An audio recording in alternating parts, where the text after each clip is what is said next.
Guys, welcome back to Driven Productions. My name's Adam. If you're new to the channel, we produce weekly enthusiast-driven automotive content. And today we are featuring this very rare. This might be the rarest car, believe it or not, on the channel. This is a 2015 R8 Competition. This is the final edition of the Gen 1 R8. Now, if you don't know much about R8s, they made a Gen 1, Gen 2, and a Gen 3. They went out with the final edition, which was just announced recently. But this one is incredible because it is such a used car bargain. You can pick these up for about $130,000 to $150,000. This has the V10, makes 570 horsepower, okay? It goes to 60 in a stated 3.2 seconds, but I will tell you this car is actually faster than that. This car will do 60 in roughly 3 seconds. This one has the carbon fiber side skirts, matte carbon fiber wing, and on the inside, it's also got the new upgraded dual clutch transmission that is found in the Gen 2.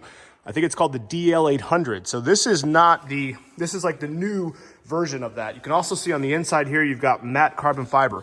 So Audi only produced 60 of these examples. This car just happens to be in the Driven HQ here. You can see here the lit up side sill, which looks incredible, R8 Competition.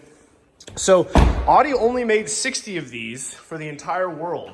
And my good friend Alex happens to have one. He dropped the car off the other day because he has a rare Diablo that he needed to store. So he said, hey, can I bring the car over just for a few days? I said, no problem. But I mean, just check out some of the details. Look at this matte carbon fiber dive plane right here.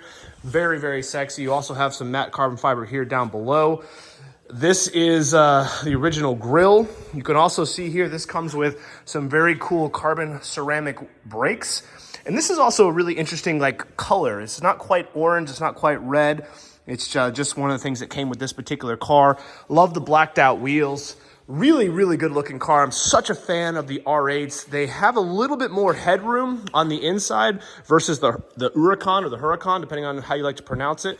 So you have a little bit better of a visibility. It feels a little bit more spacious. You can actually take it on a track and wear a helmet and not feel like you're, so claustrophobic.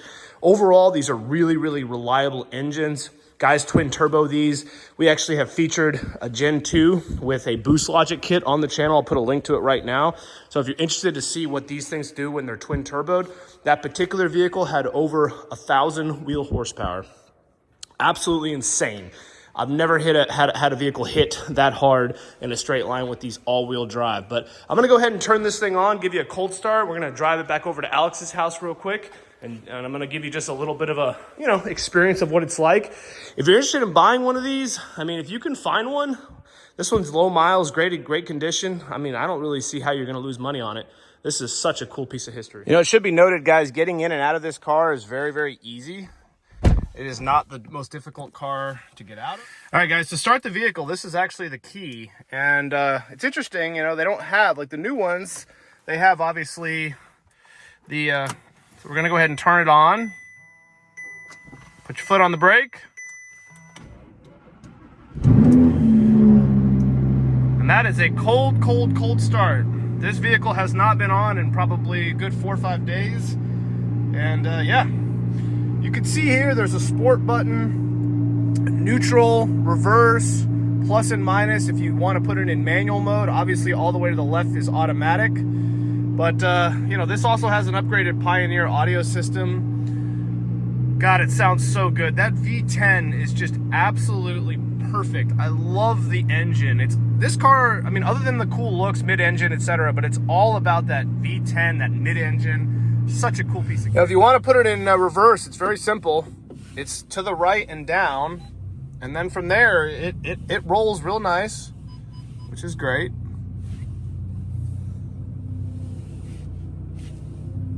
And I'm just gonna get out of my garage. All right, she's all warmed up now, so let's go take her for a little drive. You can see here you've got the LED lights. Just a really good car, really great looking car. I think it's aged so darn well. This car is just so easy to baby and butter around. Like coming out of my neighborhood here, we're just taking it real easy. And it's just such a nice car to just drive. You could absolutely daily this. You've got heated seats. You know, you've got a pretty darn comfortable seat. I mean, this is not digging into my hips or my sides. You know, this isn't like some of the exotic cars of the world. Now, if you do get some of the upgraded Audi seats, especially that last final gen, I mean, those aren't going to be nearly as comfortable as this. But overall, I mean, like you can see, this dual clutch transmission, you know, we're in 4th gear right now. It butters along absolutely fine. It's just a great, comfortable, all-around car. And I don't know if you noticed this, but I love the interior with the matte carbon that goes all the way from the door around me. That is a really, really nice touch. You know, going over this speed bump here, I'm gonna hit it about 15. Very, very easy. Downshift to second, pretty darn smooth. Just listen to that engine, God. Even just buttering around town, that V10 is just world class. I absolutely love it. I think it's just one of the best engines man has ever made. Oh, so much torque.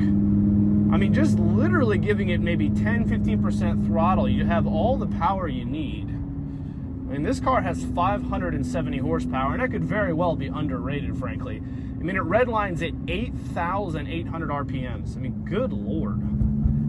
But what a great dual personality car. That's kind of my point for this clip, you know, just very easy to drive, very easy to enjoy. Not a car that you have to feel nervous about. You know, this is literally the car you could just get in and enjoy whenever you felt like going for it. The brakes, very bitey, very progressive. You can see here they're not squealing like some of those PCCB brakes from Porsche. I don't know what compound they use, but those things oftentimes are pretty darn annoying. All right, we're pretty warmed up now, so I'm gonna go ahead and put it in sport mode. I'm still gonna leave it in automatic though for you, okay? But you can hear it definitely opened up the engine. It's holding the revs a little bit longer now.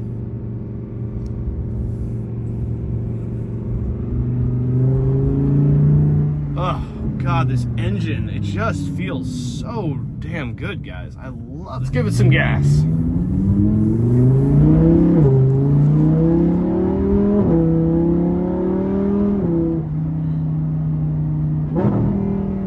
Oh, what a fantastic automatic clutch.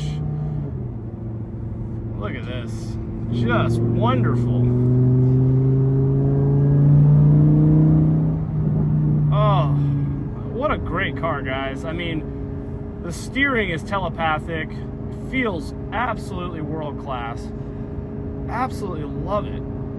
It just feels so good. I mean, I am giving it this much throttle, and we got all the power and all the performance in the world. Just a wonderful, wonderful car.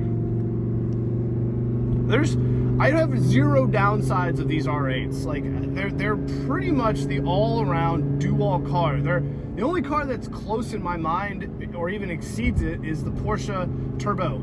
You know, the Turbo S specifically. You know, that is the only car that is incredibly fast to 60 with the all-wheel drive.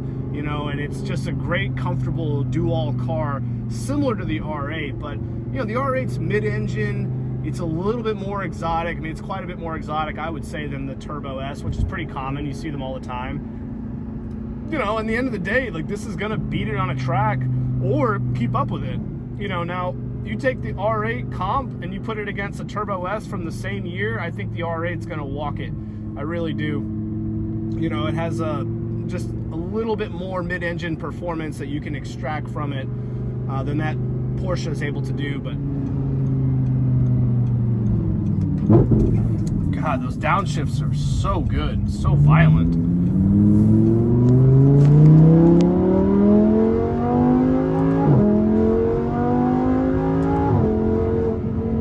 You know, this car has so much performance that you really do have to take it to a track to exploit it. I mean, that wasn't even full throttle. That was maybe 70%. And we are flying through these back roads, right? So it's just one of those cars that if you really do want to enjoy it, have a good time, you could baby it, sure, but you're more than likely going to want to take it to the track and really, that's the only way you're going to exploit this car's limits. Ah, it is so fast, guys. That downshift is world class. God, it feels so good. Well, here's Alex, the owner. What do you think about the car, my man? It's yours. You know what? I think I like it a lot. I think competition, the 15 competition, numbered car, they made 60 of them, worldwide. We're actually just for the U.S. market. And yeah, it's super clean. It's got low mileage on it. The previous owner put these Bilstein Club Sport coilovers on here. Did a Fab Speed exhaust. So it's, I don't know, it feels really great. Like, drives good, it's comfortable, the seats feel good. Really not much more, you could really want. I still, a GT3 is still one of my pinnacle cars, just the way it drives. And this thing is pretty close. Yeah. It's V10. In a lot of ways, this is less money and more car. Yeah, very much so. Like, one of the other reasons why I bought it was the price point. It's like, I can get myself a 991.1 GT3 again and have a car that's outside the engine warranty, because we all know about the issues of that. Yep. Or I can have something like this and have a mid-engine V10 and something just a little bit different. Yep. And so, opted for this. It's a great experience, and, Yeah, if you can get into a 991.2 generation with the 4-liter, that's arguably a better car. But now you're paying what, 180, 200 grand. Yeah. So it's a lot more money. Is it that much more car? I would absolutely say no. Yeah, no. And it's not a limited production one of 60. Yeah, no, it's definitely not. I can't believe how you picked this car up so inexpensive. I mean, you're talking what, 230 car MSRP? Yeah, brand new with the ceramics and the way it's spec'd. Yeah, all the carbon. Yeah, I mean it's mid,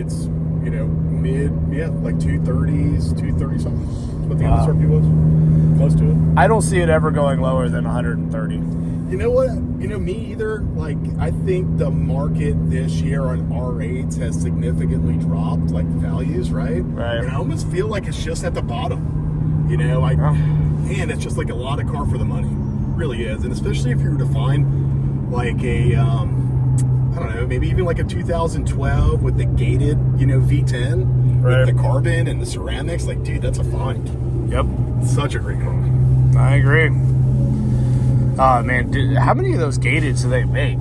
I mean, this transmission, though, is fantastic. Yeah, so like this is... really is. Yeah, so like this is not the R-tronic transmission, which is good. Right. It's the 7-speed. Yeah. What is it called? The DL800 or something? Yeah, it's like DSG. DSG. Yeah, I mean, and then this is aftermarket. Yeah, so that's actually getting swapped out. I went and I found an OEM radio. Okay. Put that on there. So you're gonna make this all stock again. Yeah. Are you gonna keep the Fab Speed exhaust and the dampers on it? Yeah, I'm gonna keep that on there, and I also got a European OEM grill for the front, because someone had put like the RS style grill on here. So yeah, I mean, it's gonna look factory. I do like the feel of the coilovers. I do like the sound of the exhaust. I will put the carbon buckets in here. Got it. And that's it. Yeah. Got it. Well, very cool. Great car. Yeah, when you put it in sport mode, it really transforms the sound and the driving of this car. Yeah. In very positive ways. Absolutely fantastic car. I really, really love it. I just don't think there's many downsides to these. If you can find a 1 of 60 2015 R8 Comp, buy it. Great store of value. And I hope, as always, you guys enjoyed the content.